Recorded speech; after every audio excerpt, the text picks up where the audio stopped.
नमस्कार दोस्तों, मैं डॉक्टर ललित कुमार गंगेले अपने इस दूसरा चैनल, ये जो मेरा चैनल दूसरा वाला चैनल है जिसका नाम है क्लिनिकल होम्योपैथी, इस चैनल के ऊपर एक नए वीडियो के अंदर आप सबका बहुत बहुत स्वागत करता हूं। और जैसा कि आप लोगों ने थंबनेल में देखा कि ये जो वीडियो है this is about the exciting cause in the acute disease and maintaining cause in the acute disease, या फिर पूरा जो टाइटल है वीडियो का जो शीर्षक है that is exciting cause and maintaining cause in a acute disease. Video बनाने का सीधा सा पर्पस और वही पर्पस इस चैनल को भी बनाने का है। जैसे कि आप लोग सब जानते हैं कि ये जो चैनल है ये एक्सक्लूसिवली डॉक्टर्स के लिए है। ये सिर्फ डॉक्टर्स को एजुकेट करने के लिए है और उस हर व्यक्ति को एजुकेट करने के लिए है जो एथिकली होम्योपैथी की दुनिया के अंदर एक अच्छा काम करना चाहता है, मानवता की सेवा करना चाहता है, ह्यूमैनिटी को सर्व करना चाहता है। अब जैसा कि आप लोग जानते हैं कि विगत लगभग 4 या 5 सालों से मैं अपने पहला चैनल, जिसका इस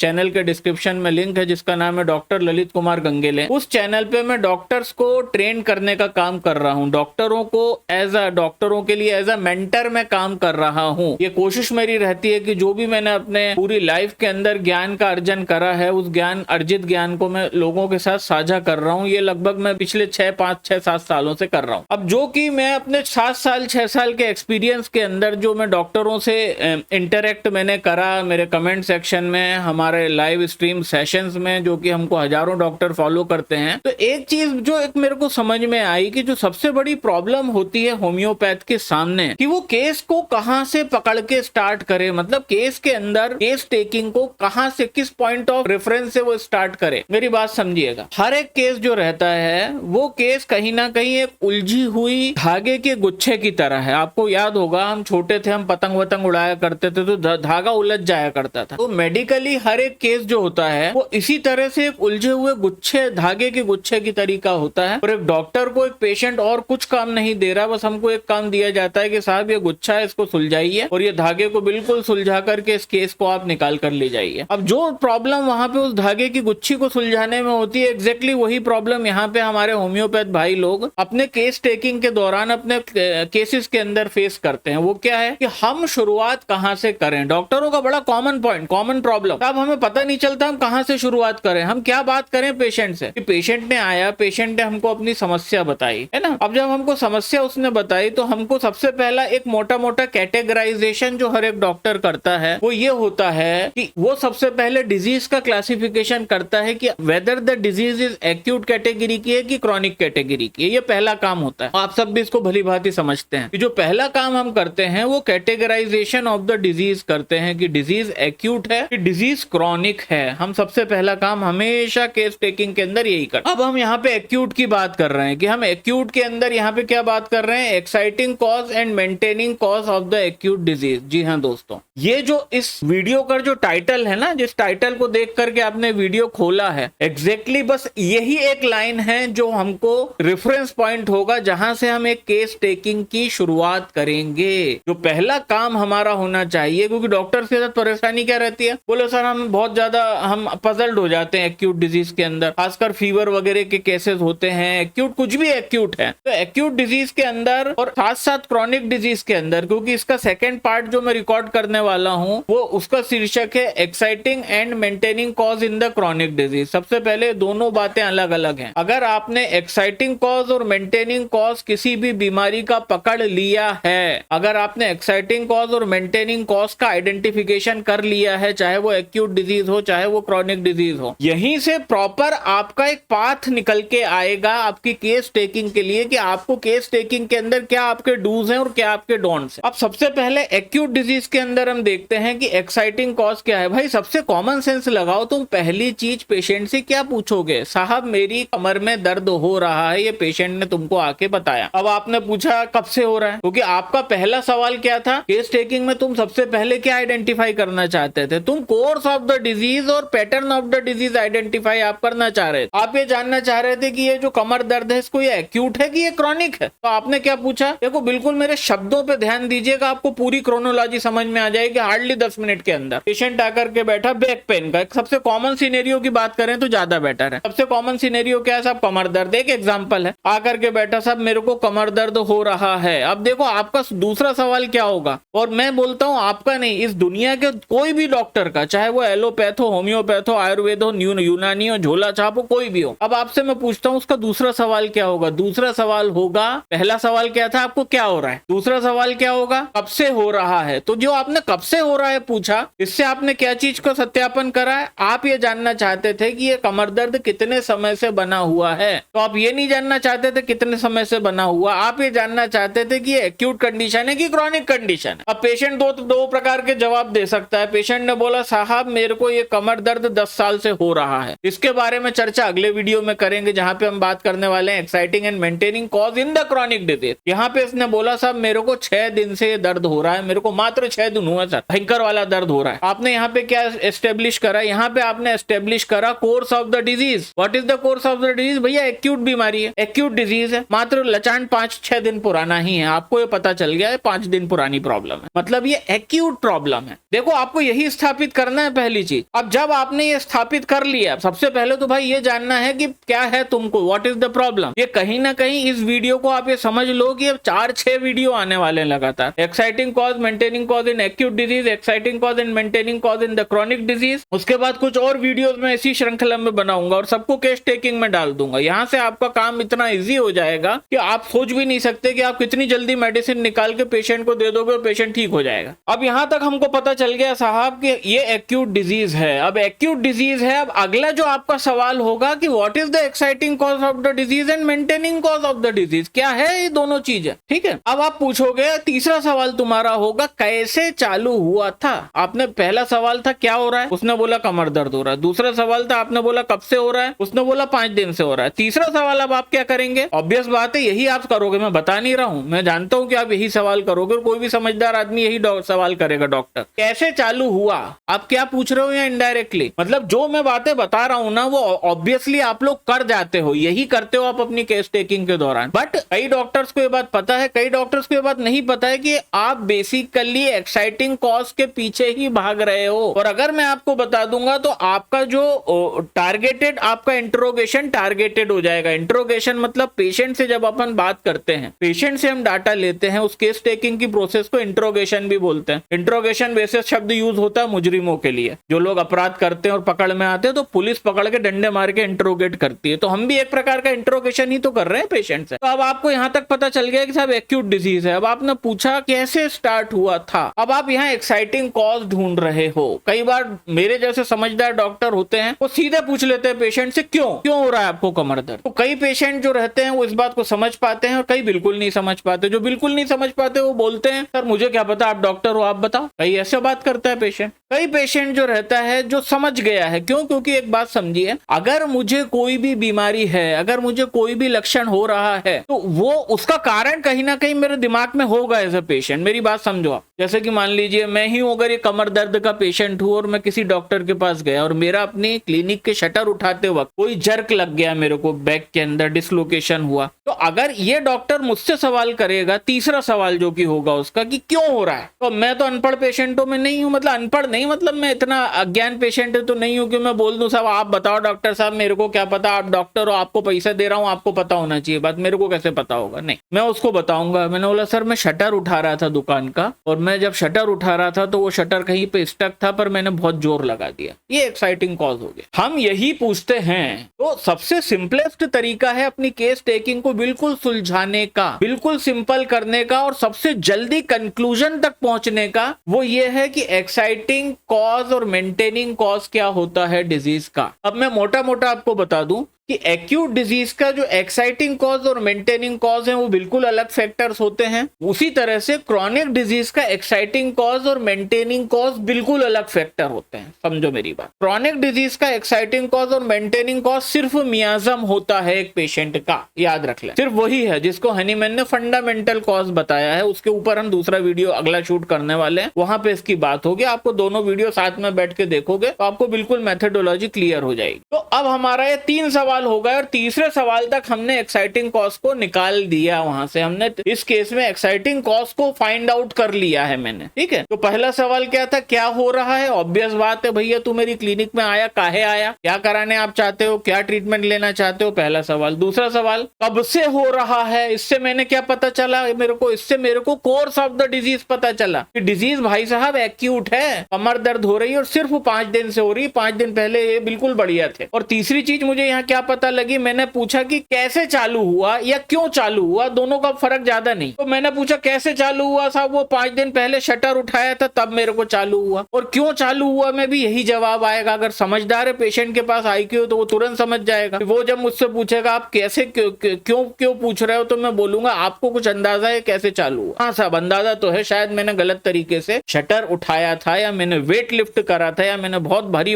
वजन को इधर से उधर रखा था, गमला शिफ्ट करा था, उसके बाद चालू हुआ। ये हो गया, मैंने एक्साइटिंग कॉज तक पहुंच गया। अब यही एक्साइटिंग कॉज पे मेरी मेडिसिन निकल आएगी। मेडिसिन क्या निकल आएगी भैया? कई इसके रूब्रिक बन सकते हैं। इंजुरी टू बैक, है ना, यही तो होगा भैया एक्साइटिंग कॉज में। भैया बैक में इंजुरी हो गई, या क्रिक इन द बैक एक रूब्रिक इसका बन सकता है, या डिसलोकेशन ऑफ द स्पाइन बन सकता है इसका, या फिर ओवरलिफ्टिंग के कारण बैक के अंदर अगर पेन है तो उसके भी रूब्रिक बन सकते हैं। एक्साइटिंग और मेंटेनिंग कॉज में से बस ये आप मोटा मोटा अच्छे से समझ लो इस वक्त कि सिर्फ एक्यूट डिजीज के अंदर एक्साइटिंग कॉज का ही इंपॉर्टेंस होता है। मेंटेनिंग कॉज उतना बड़ा नहीं फैक्टर है एक्यूट डिजीज के अंदर। क्यों? क्योंकि भैया एक्यूट डिजीज वैसे ही कुछ दिन की मियाद का होता है, समझो मेरी बात। एक्यूट डिजीज में कमर, इनने गलत तरीके से शटर उठाया, कमर डिसलोकेट कर ली, अब इनको कमर में दर्द होने लग गया। ज्यादा से ज्यादा हफ्ता 10 दिन तक ये व्यक्ति आराम करेगा, इलाज करेगा, ये ठीक हो जाएगा। कहने का मतलब मेंटेनिंग कॉज वाला फैक्टर नहीं है यहाँ पे, कुछ है ही नहीं। मेंटेनिंग कॉज जीरो है यहाँ पे। जो है माई बाप जो है इस केस के अंदर वो एक्साइटिंग कॉज है साहब। एक्साइटिंग कॉज में मैंने ये करा था तो मुझे ये हो गया, अब मेरी ये हालत हो रही है, और वो हालत मेंटेन आगे नहीं हो पाएगी। क्यों नहीं हो पाएगी मेंटेन? क्योंकि भाई साहब ये तो एक्यूट डिजीज है ना, यहाँ पे कोई मेंटेनिंग कॉज नहीं होता। वहीं पे अगर इसका मैं काउंटर पार्ट का बात करूं जो कि क्रॉनिक डिजीज है। क्रॉनिक डिजीज में आपने कितनी पुरानी क्रॉनिक डिजीज देखी होगी कि स्किन डिजीज है, 20 साल से टंगा आदमी, 15 साल हो गए सोरियासिस झेलते झेलते, 15 साल हो गए रूमेटॉइड अर्थराइटिस झेलते झेलते, 15 साल हो गए थायराइड झेलते झेलते, 20-30 साल निकल चुके हैं डायबिटीज झेलते झेलते। अब आप यहाँ पे समझोगे अच्छे से, ये इसको थोड़ा सा मैं सिक्के का दूसरा पहलू बताऊंगा तो आपको हेड्स और टेल के बीच का फर्क समझ में आ जाएगा कि वहीं पे क्रॉनिक डिजीज का एक्साइटिंग कॉज क्या था? मियाजम था भाई। वो मियाजम जो त्रुटि जो ईश्वर ने जिस खामी के साथ इस बंदे को पैदा करा था, या तो वो साइकोटिक खामी होगी या सोरिक या सिफिलिटिक खामी, वही एक्साइटिंग कॉज होता है क्रॉनिक डिजीज में। वहां पे वो उतना इंपॉर्टेंट नहीं है एज ए एक्साइटिंग कॉज, पर एज ए मेंटेनिंग कॉज वो ज्यादा इंपॉर्टेंस है। कहने का मतलब क्रॉनिक डिजीज लंबी मियाद का होता है, 10 साल 20 साल 25 साल 30 साल। तो क्रॉनिक डिजीज में maintaining cause main role play करता है कि वो मेंटेन करके रख रहा है। क्योंकि भाई ये मजबूती और टिकाऊपन कहां से आया उस बीमारी में जो 15 साल हिलने को तैयार नहीं है? 15 साल में 15 तरह के अलग अलग डॉक्टर इस पे काम कर चुके और एक भी इसको ठीक ना कर पाया। तो यहाँ पे क्या है मेन चीज क्रॉनिक डिजीज में? वो मेंटेनिंग कॉज है जो कि मियाजम है। एक्साइटिंग कॉज भी मियाजम है, मेंटेनिंग कॉज भी मियाजम है, यहाँ पे दोनों सेम है। और वो मेंटेनिंग कॉज यहाँ पे ज्यादा बड़ा फैक्टर है। क्यों? जिस तरह से एक्यूट डिजीज में मेंटेनिंग कॉज तो है ही नहीं। क्यों मेंटेनिंग कॉज नहीं है? तभी तो बंदा 5-6 दिन 10 दिन सफर करके अपने आप बाहर आ गया बीमारी से। क्यों? क्योंकि मेंटेनिंग कॉज नहीं था। ऐसा कुछ नहीं था कि जो इस लौ को, जो दिए में लौ जली है, ये बिना तेल का दिया है, वो ज्यादा देर नहीं जलेगा। क्यों? क्योंकि मेंटेन करना है अगर दिए की लौ को, तो मेरे को दिए के अंदर तेल भरते रहना पड़ेगा। नवरात्रि में जब अखंड जोत जलाई जाती है तो वहां पे क्या करता है, एक आदमी की ड्यूटी रहती है जो घर में रहेगा 9 दिन तक तेल भरता रहता है दिए में। दिए के अंदर जो तेल होता है ना, वो उसका मेंटेनिंग कॉज है। वो मेंटेन कर रहा है दिए की लौ को 9 दिन तक, जितने दिन भी आप चला रहे हो दिए को। उसी तरह से क्रॉनिक डिजीज में मेंटेनिंग कॉज इंपॉर्टेंट होता है, जो कि है मियाजम पेशेंट का। वही मियाजम इस बीमारी को 20-30-50-100 साल तक एक शरीर के अंदर कायम रखता है। तो ये छोटा सा एग्जांपल दिया है, क्योंकि क्रॉनिक से कॉन्ट्रास्ट अगर नहीं समझोगे तो एक्यूट नहीं समझ पाओगे। अब वापस से आ जाते हैं इसी वीडियो के टॉपिक पे कि exciting and maintaining cause in acute disease. Acute disease में मेरा दिया खाली है, बस एक हल्की सी बत्ती है जो तेल से गीली कर दी है मैंने, और उसको दिए में डाल करके जला दिया। वो जलने ही वाले नहीं है, वो ना जल रहा लंबा। क्यों? जितनी देर ये बत्ती में तेल है, गीली है, उतनी देर जलेगी। जब ये बत्ती सूख जाएगी दिया बुझ जाएगा। क्यों? क्योंकि दिए में तेल नहीं है। दिए में कोई, ये केस के अंदर कोई मेंटेनिंग कॉज नहीं है। मेंटेनिंग कॉज क्यों नहीं है? क्योंकि एक्यूट डिजीज है ये। तो इसलिए आपको एक्यूट डिजीज के अंदर एक्साइटिंग कॉज को ढूंढने पे पूरा जोर रखना है। मेंटेनिंग कॉज भी होता है, कुछ ना कुछ तो था जो 10 दिन 7 दिन टिका। अब आप बोलोगे नहीं साहब बीमारी तो कम से कम 10 दिन तो टिकी ना, तो 10 दिन के लिए तो मेंटेनिंग कॉज टिका ना। तो भाई 10 दिन के लिए जो मेंटेनिंग कॉज टिका वो वही एक्साइटमेंट वाला इंस्टिंक्ट था जिसको इन्फ्लेमेशन की प्रोसेस को कंप्लीट होने में 6-7 दिन लगे, पेशेंट अपने आप बाहर आ गए। This is the basic difference between the exciting and maintaining cause in acute and chronic disease. कि एक्यूट डिजीज के अंदर कॉजेशन ही एक्साइटिंग कॉज है। अब कॉजेशन के मैं आपको 1000 एग्जांपल और दे सकता हूँ। सुनो, पहली चीज, सबसे पहला एग्जांपल मैंने दिया कमर दर्द का। अब बैकएक हो रहा है, बैकएक हो रहा है, तो साहब वो एक्साइटिंग कॉज हो गया। मेंटेनिंग कॉज क्या है? मेंटेनिंग कॉज कुछ नहीं है, बस वही exciting cause he maintaining cause है। कि भैया कोई चीज में अगर डैमेज होता है तो भैया रिपेयर होते होते तक थोड़ा समय तो लगता है, मिनिमम 8-10 दिन, बस उतना टाइम यहाँ लगेगा।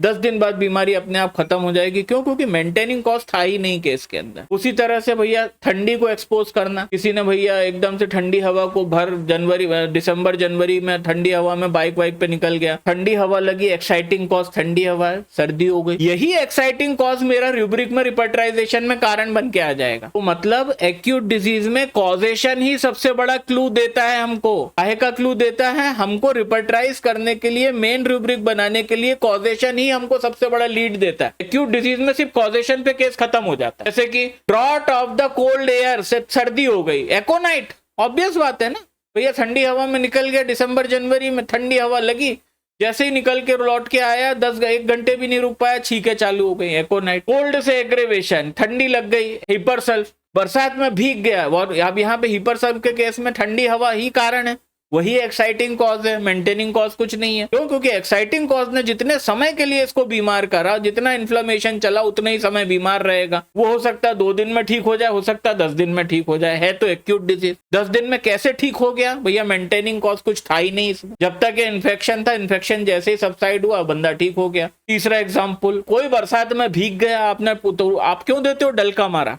आप देखो करते यही हो, मेथोडोलॉजी तुम लोगों की यही होती है, बस आप रियलाइज नहीं करते उसको, क्योंकि किसी ने थ्योरी समझा ही नहीं है आपको। अब जैसे आपको पता है या आपके दिमाग में ये प्रोसेस होती है और कंप्यूटर की रफ्तार से होती है, आप रियलाइज ही नहीं करते। अब अगर आप देखोगे, अब जितने आपके पास एक्यूट केस आएंगे, आप देखना हर केस में आप एक्साइटिंग कॉज पे ही काम करते हो, जाने अनजाने में। कई लोगों को ये बात पता होती, कई लोगों को नहीं पता होती, पर जिनको ये नहीं पता होती अगर उनको बता दिया जाए तो वो एक्यूट डिजीज में सिर्फ कारण की तलाश करेंगे, और एक्यूट डिजीज में सिर्फ एक्साइटिंग कॉज ही इंपॉर्टेंट है। अगर आपने उसको ढूंढ लिया, वही आपका मेन रूब्रिक बन जाता है, वही आपका मेन रूब्रिक बन जाएगा। उसको एड्रेस करोगे, बंदा सही हो जाएगा। इतना इजी हो जाता है, सिर्फ ये अगर मेथड पता हो एक्यूट डिजीज को डील करना, इतना इजी हो सकता है। तो आप करते हो ना यही चीज। आपको पता था भैया कैसे बीमार होगा, छींके मीके आ रही तुमको, बोले भैया हम तो बरसात में भीग गए थे, कल हम छाता ले जाना भूल गए थे, हम गए बरसात में भीग गए। आप उठा के देते हो ना, तुरंत रस्टॉक्स देते हो, डलका मारा देते हो। क्यों देते हो? आप यहाँ पे एक्साइटिंग कॉज आपने पता कर लिया कि यार ये बारिश में भीगा, इसके लिए इसके साथ ऐसा हुआ, इसलिए आप ये चीज करते हो। समझे मेरी बात? आप समझ रहे हो कि पॉइंट पे आ रहा हूं मैं? मतलब पॉइंट पे तो मैं शुरू में ही था, पर आपको समझाने के लिए मेरे को इतना समय लगा। ठीक है। उसी तरह से कोई बंदे का एक्सीडेंट हुआ, बोले साहब मेरे हथौड़ी चला रहा था, दीवार में कील ठोक रहा था, मैंने यहाँ पे मार लिया अपने आप को।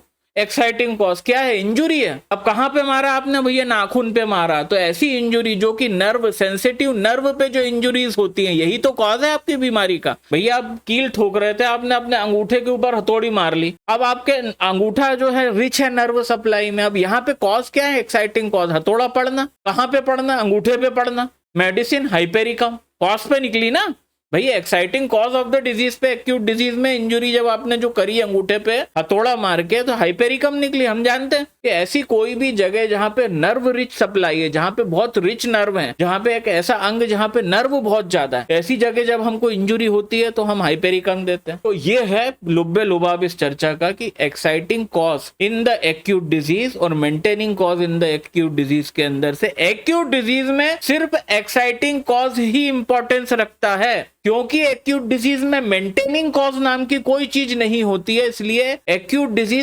डिजीज हो जाता है, क्योंकि बीमारी को एक्साइट करने के बाद बीमारी को उत्पन्न करने के बाद उसको मेंटेन करने के लिए हमारे पास कोई साधो सामान नहीं है, क्यों? मेंटेनिंग कॉज है ही नहीं। और वो मेंटेन अगर 6-7 दिन हो रही है, वो सिर्फ एक्साइटिंग कॉज के टिकने के कारण एक्साइट हो रही है, मतलब वो उतने दिन इसलिए वो मेंटेन हो रही है। क्योंकि अगर एक्साइटिंग कॉज है तो कोई इन्फ्लामेटरी प्रोसेस होगी, भैया बैक्टीरियल इन्फ्लेमेशन हो गया, किसी ने मेरे मुंह पे छींक दिया, एक पेशेंट ने आके, फ्लू वाले ने, मैंने अपना इन्फेक्शन कैच कर लिया, उसने मेरे अंदर इन्फ्लेमेशन ट्रिगर करा, पर वो इन्फ्लेमेशन मेरे अंदर 6-7 दिन रहा। यही कारण है मैं 6-7 दिन इलाज करूंगा तो मैं थोड़ा सा 6-7 दिन के बाद बेटर हो जाऊंगा, फिर मैं ठीक हो जाऊंगा। क्यों? क्योंकि मेंटेनिंग कॉज यहाँ पे नहीं होता है, एक्साइटिंग कॉज ही स्वयंभू होता है एक्यूट डिजीज के अंदर। एक्यूट डिजीज के अंदर कोई मेंटेनिंग कॉज नहीं होता है, और यही कारण है कि एक्यूट डिजीज जो है वो एक्यूट डिजीज होती है, उसका मियाद बहुत कम दिन का होता है, कुछ मेंटेन करने के लिए नहीं। और इसके बिल्कुल अपोजिट क्रॉनिक डिजीज के अंदर मेंटेनिंग कॉज की मौजूदगी in the form of chronic मियाज्म, hereditary मियाज्म के रूप में, एक मेंटेनिंग कॉज वहां पे मौजूद है मियाज्म के रूप में। और यही कारण है कि एक क्रॉनिक डिजीज सालों साल तक बिल्कुल डटी रहती है, टिकी रहती है और बेहद मजबूत और टिकाऊ रहती है। क्यों? क्योंकि वहां पे मेंटेनिंग कॉज एक है और जो है मियाज्म, और वही उसका एक्साइटिंग कॉज भी है। और क्योंकि मेंटेनिंग कॉज उसके अंदर मौजूद है, उसकी मौजूदगी के कारण क्रॉनिक डिजीज है, और वो इसलिए ठीक करने में कठिन होती है, और इसलिए हमको वहां पे एंटी माइजमेटिक मेडिकेशन देना पड़ता था। तो ये था एक छोटा सा video, exciting and maintaining cause in the acute disease. अब आपसे मुलाकात होगी इसके अगले पार्ट में, जो कि बस इसके बाद ही अब ऑन एयर होगा, जो कि होगा exciting and maintaining cause in the chronic disease, और उसमें आपसे मुलाकात होती है। तब तक के लिए अपना बहुत ख्याल रखिएगा। नमस्कार।